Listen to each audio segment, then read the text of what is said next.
Well, hello. Just been telling Swaino, and I hope everyone can appreciate this, that I have finally got my Shure mic linked up correctly. And that's a big thanks to Will Jones at Red Bricks. He actually sent me a how-to. I could have read the manual, I guess, but I thought I knew better. And all this time, everyone's had to listen to sub-top quality audio. But now you should be hearing me loud and clear. Yeah, it's beautiful.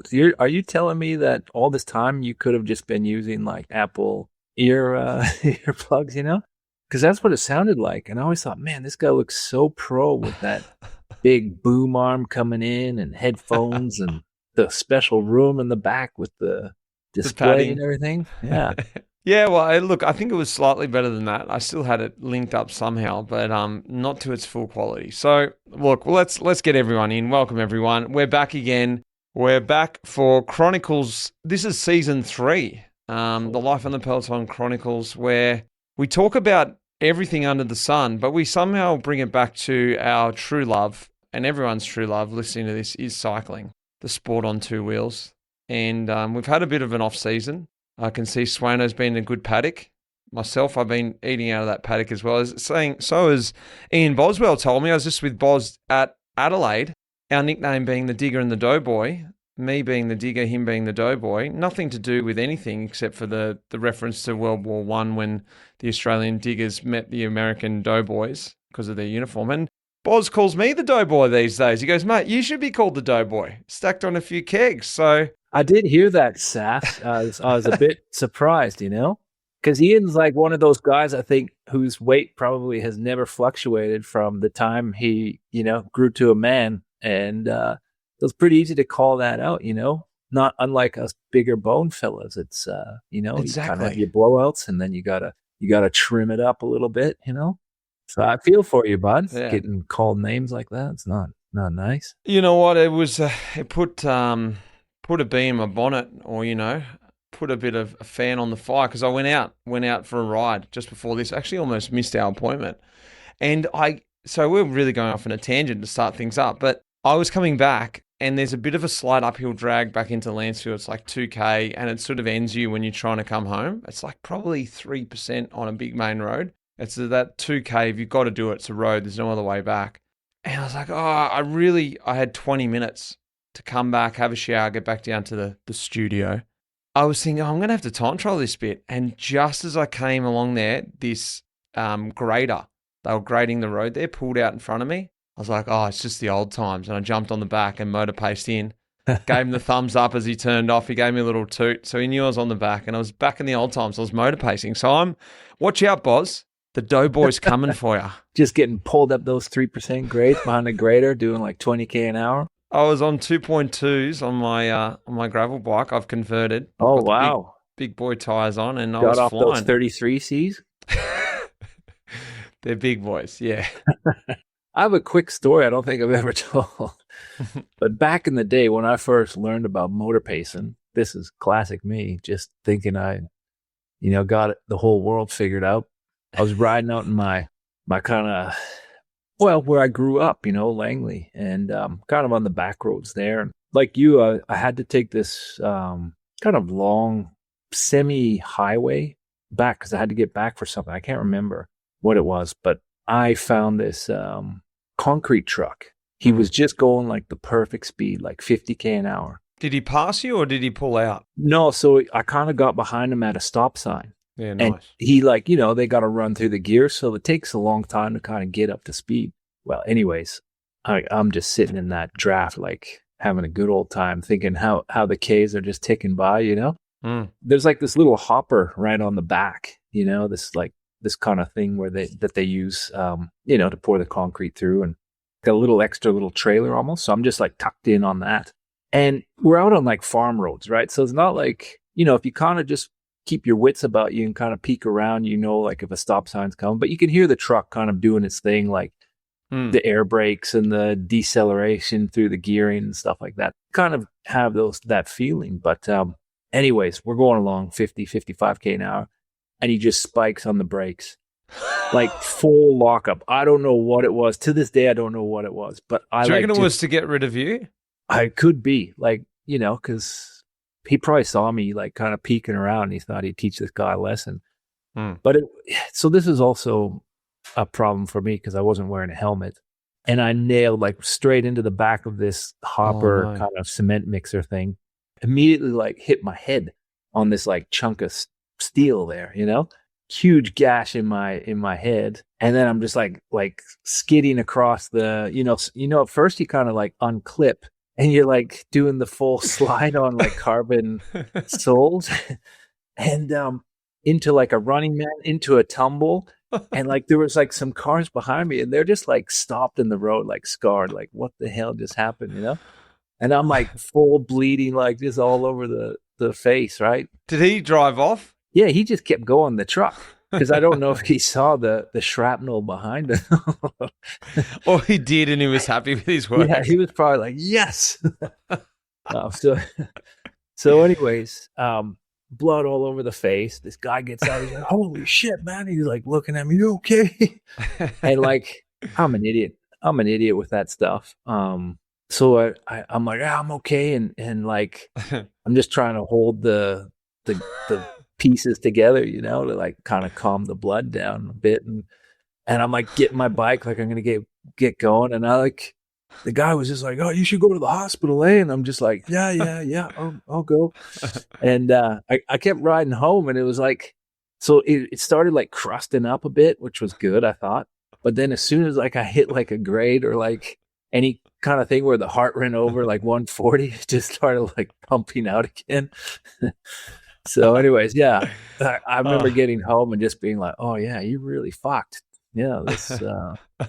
So anyways, that's kind of, I had to share that one. I just thought of you sitting behind a grader. I did think about that because the bike that I've got, I picked it up at the Dirty Docker and I haven't been riding gravel much. And generally the guys who set it up for me at Specialized, they've got a couple of new mechanics there. They know that I still run Euro brake setup, but this one has been set up Australian. Ooh, and yeah. I noticed it today as I was going down this. It's a new track. Everyone would probably be happy to hear this. It was going to be a new track in the Dirty Docker, but I was touch and go going over the bars going down because it's very dry at the moment and there's big boulders on there. And I've run the track, but running and riding are two different things, obviously. Yeah. And I was going down there and I couldn't work out what was going on. Like, geez, I almost really decked it down there. And I was like, oh, something up here. I'm like, oh, the brakes. They're the other way around. Like I just didn't tweak. That's big. Start. That's hard to retrain the brain too. I didn't know on the downhill because I was just into it, and anything before then I hadn't, only just sort of dusted the brakes here and there. And I was thinking about that on the back of the truck. I was like, wow, if this guy rams it on and I grab the front brake thinking it's the back brake or vice versa and just flip over the bars. So look, moral of the story is everyone, don't motor pace unless you need to get back to record a pod. So, yeah. But mate, let's generally we like to do this. If this is your first time listening or a long time listening, you may know that things have changed over the last couple of years and we sort of ramble a bit, but we generally talk about one or two different topics throughout each episode. But I think I like to catch up with what's been going on, Swaino, because it's been a couple of months. We haven't spoken that much. We don't speak heaps anyway, but over the Christmas period, the silly season, and even before, let's just get up to speed. What's been on your plate the last couple of months, Swaino? Where are you at? Whew, yeah, great question. What I was amazed by actually is, like the last ep we did, it was kind of like, okay, we got a bunch of time, and then we were just talking, I think last week, like, oh yeah, end of January is almost here. And so it's gone fast, but I spoke a lot last winter about like, I was really kind of prepping for the divide and I was ski touring a ton.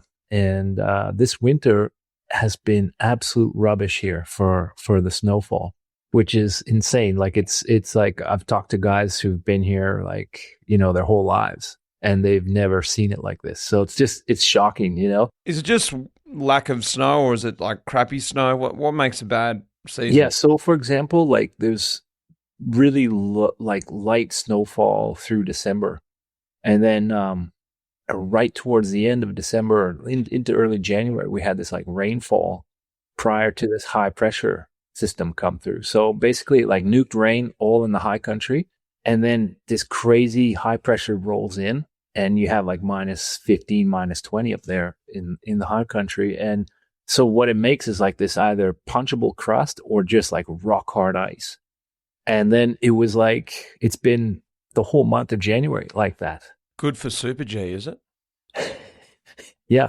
Yeah. I mean, if you're doing that kind of stuff and you have groomers and stuff, but like in the backcountry, it's so sketchy because you can ski it, but there's just nothing fun about it.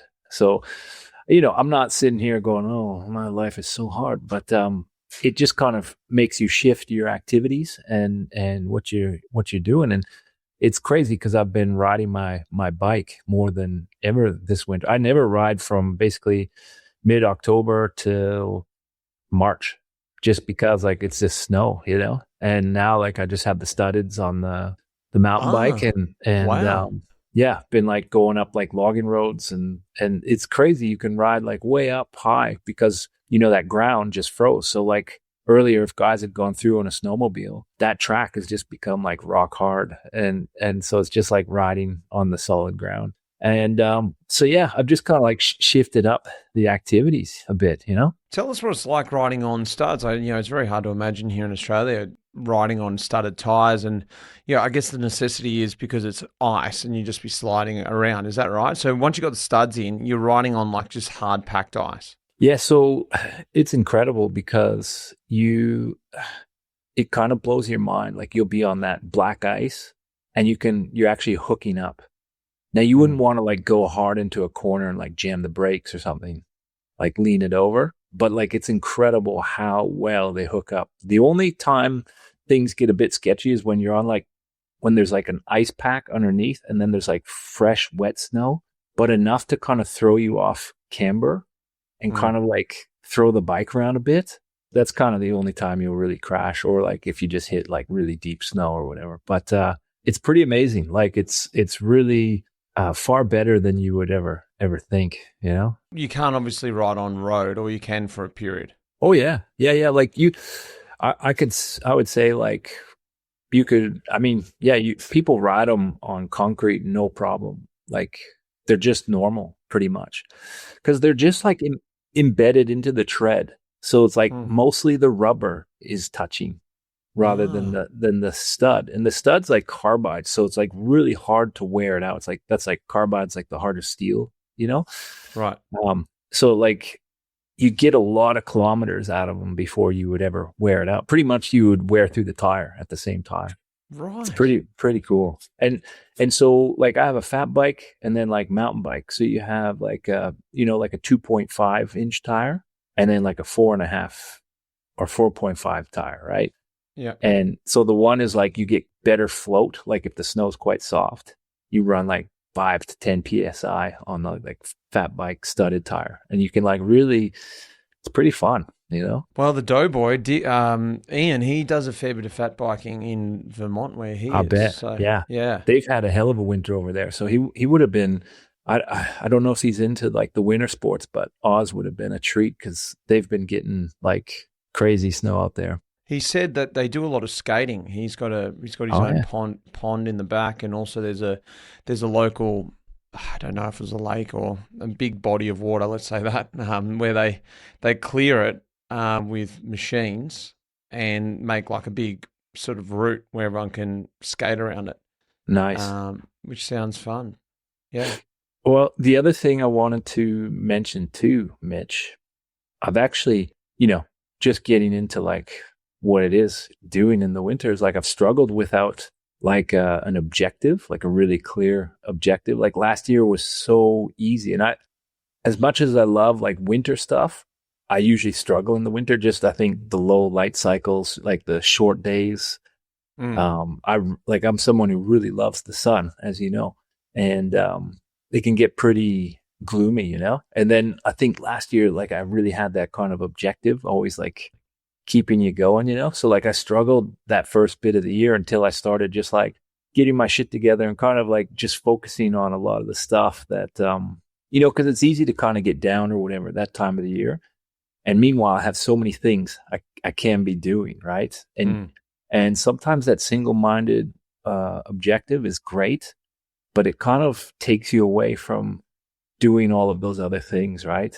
And so I've really kind of made a nice shift, I think, and that's hard for me. I'll be honest, and so that's kind of been nice because like I found myself like just fixing things and working. Like I've taken on like mechanics, like crazy. I have this little truck project that I'm like kind of rebuilding, and it's satisfying, you know, like it's kind of tedious and takes a lot of patience and time, but there's something satisfying about like kind of going through the process, which I'm not much of, like, as you know, like maybe like you a bit, like instructions are not really my forte. But then with going through something like that, you start to learn this, the process of things, right? And paying attention to these details. And that has been pretty nice.